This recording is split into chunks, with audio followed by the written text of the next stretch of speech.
Ito si Manny Pacquiao.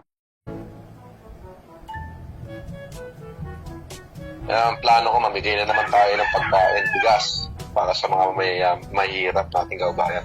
Ito si Manny Pacquiao, napag-ahalatang nagiging trapon. Sinabihan ko nga si Johnny, ikaw, wag mong ididikit sa pangalan ko yan. Kung magpo-post ka, na lang, wag mong pa-share sa FLM family yan. Ginano mo si Johnny. Alam mong may utang sa akin yan, hindi pa nagbabayad eh. Malato ba yan? Si Manny. $30 million ang utang sa amin yan. 30,200,000 US. Wow. 2018 yun. That would be 1,700,000,000. Ano ng tinapay? Oh, Consistent of what po yun? yung matisipay. Construction? Pacquiao matisipay. Pinromote niya mag-isa, nangutang siya sa amin. Complete, nakademanda yan. Lalabasan na nga ng warrant yan eh. Ginamit niya yung pagka-senador eh. Ayun. Alam ni Yama yan. Nakita ni Yama yan.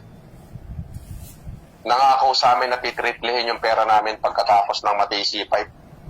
Pagkatapos ng fight ni Haniho, wala. Kung hindi mo pa i-demanda, hindi pa sasagot. Grabe. Malupit din pala ang pag-uugali nun, ano?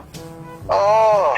Tapos mamimigay ng tigli 500 sa bawat tao. Pagpapapila ng 1,000 tao, o mamimigay ng tigli 1,000, di 1,000,000 yun. 1,000 tao eh. Magbibigay ng tigli 1,000. Sabihin mo ng tigwa 1,500 kasi may supot na grocery at saka 1,000 piso. Sa 1,000 tao nakapila, pag pinicturean mo yun, maraming tignan yun. Kasi gumastos siya ng 1.5 million. Ang dinali niya sa amin, 1,700,000,000. Ang tingin sa kanya ng tao mabuti, yun ang naka-video. Pero yung behind the scene niya, malato ba yan? Ang dami niyang pinag-uutangan. Basta yung buong grupo namin, yung may-ari ng Selecta, best friend ko, na nandun sa kasal ko, si Nil Arce, si Renan Morales. Biruin mo yung mga pinag-uunggoy niya. Kaya siya binitawan ni Chavit Singson eh.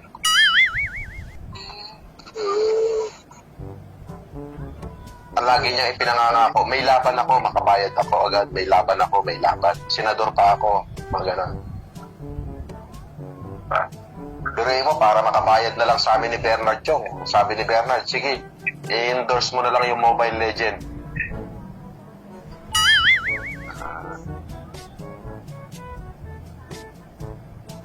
Mababang karote din pala yan, boss, ano? Pagdating ng araw, ano? Ang mayaman, si Bernard. Yung partner ko. Pinagmumura ko nga na isang araw eh. Sabi ko, putang ina mo naman eh. Magyayabang ka lang kay Willie Rebillame pa. Nagbigay ng 3 milyon kay Willie Rebillame. Napanood niyo ba yun?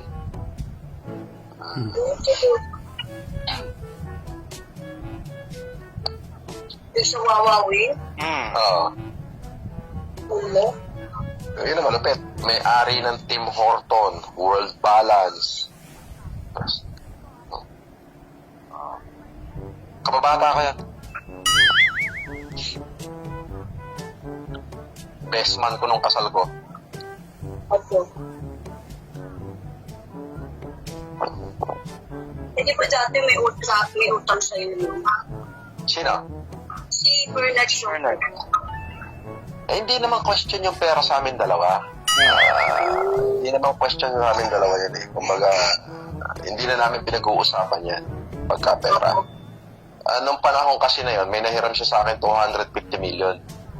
Tapos binabanatan ako ni Jared na binabaliktad yung kwento. Kaya nga sinabi ko, kaya pala malakas yung loob ng Jared, nakaka-chat niya si Bernard. Pero hindi naman sumasagot si Bernard. Kaya nag-live ako nun, sinabi ko, puntahan mo si Bernard. At pagka sinabi niyang kanya yun, wala siyang utang sa akin, pag-uuntugin ko kayong dalawa. Napanood ko yun. Ngayon, itong unang pamilya, nagpapadala ng emisaryo sa akin. At